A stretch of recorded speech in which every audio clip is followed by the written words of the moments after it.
my wife. Man, I was so looking forward to this summer. Just heard that I passed my entrance exam and will be going to the toughest high school in town in the fall. That's right. I'm going to be a tiger. Not too cool.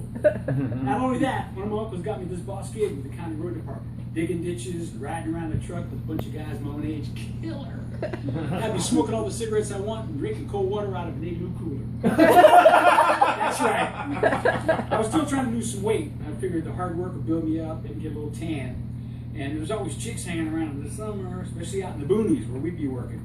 Out there, they got cracker girls walking around smoking and barefoot. You know what that means. The first day on the road gang, I met the boss and a couple of older guys who were working for the county for forever. They all knew my dad, so I got that going for me. There were 10 guys in my crew, and they all seemed like real people. I was cracking them up with my jokes right off.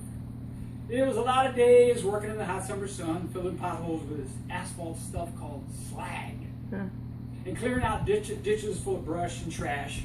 Once, we spent the whole day in an old cemetery way out in the country, cutting branches and weeds away from the gravestones. It looked like nobody had been there in years. And some of the graves were 100 years old. Pretty awesome, right? One baking hot day, we're in the back of the truck, driving around the middle of nowhere, when we noticed a couple of girls up ahead, walking on the side of the road. They looked pretty nice. And we started checking them out and talking about them. They're getting us a little excited. One of my buddies squinted up ahead and said, "The blonde looks a little decent." So I leaned out to take a look, and as we passed them, I told him, "That one? Nah, she ain't worth the shit." Like I was so tough, I knew what the hell I was talking about. Then we headed over to this little dead end that needed some oyster shell fill for the potholes. When the truck turned in, we all jumped out with our shovels, tugging on our gloves, and smoke stinking out of the side of our mouths like we were badasses. We're out there sweating bullets when there's this roar of a car engine, and we looked up and see this big convertible. I think it was a Grand Sport, tearing down the road right towards us, kicking up this huge-ass cloud of dust behind it. There's nowhere for it to go, so we start moving off to the side of the road as the car driver came sliding to a stop just a few feet away. Car door swung open, and this tall redneck guy jumped out, leaving his car ticking in the heat, and stomped over to where we're all standing in a group, put his big hands on his hips and said, in his deep, scary voice, "Which one of you dogs said my wife ain't worth a shit?" Oh man, I could say it was a bad scene, but that wouldn't come close to describing the panic I felt. And worst of all, everybody knew it was me. "When I find him, I'm going to kill him." He snarled like an animal. Turned to his wife, he asked, "Which one is it, baby?" Oh shit. I was starting to get ready to shag ass, but where the hell can I go? A couple of my buddies moved in front of me a little bit, so I was out of sight. Damn, that was nice of them. "Just point them out, baby. Which one?" That's when I first got a look at the girl and realized she wasn't a girl at all, but a young woman who really seemed kind of sweet and nice. Damn, what an asshole I am. "Please, hon, I don't know. Can't we just go home?" she pleaded, the look of shame and embarrassment on her face. Damn near drove me to tears. But secretly, I felt relieved.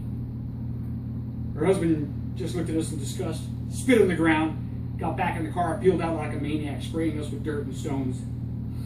Standing there, silently frozen for a long moment, we all looked at each other and then busted hands jumping in the truck and got the hell out of there. Nobody gave me any shit about it. In fact, no one said anything at all, and maybe in some ways, that was even worse. That night, I stared at the ceiling from my top bunk. Tears were burning my cheeks. Man, all my life, I don't ever remember wanting a summer to just be over. But finally, this one was, and I started getting pumped for school. It was going to be so killer. My mom saw me off my shirt and tie and gave me that "so proud of my little boy" look. I was just glad that where I was going, nobody knew what the hell had happened. The new students started the day with Mass in this beautiful chapel. I prayed with my head bowed the whole time, trying not to look up at all the holy people in the stained glass windows. After that came orientation, which kept me busy with classes and schedules and rooms.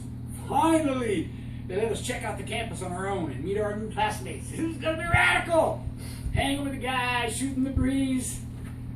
But after every introduction, people just wanted to talk about their summer, where they had gone, what they'd seen and done.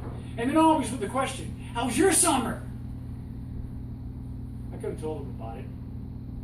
The last close call, maybe even make it sound a little funny, but instead, every time someone asked me, I just said it wasn't worth the shit.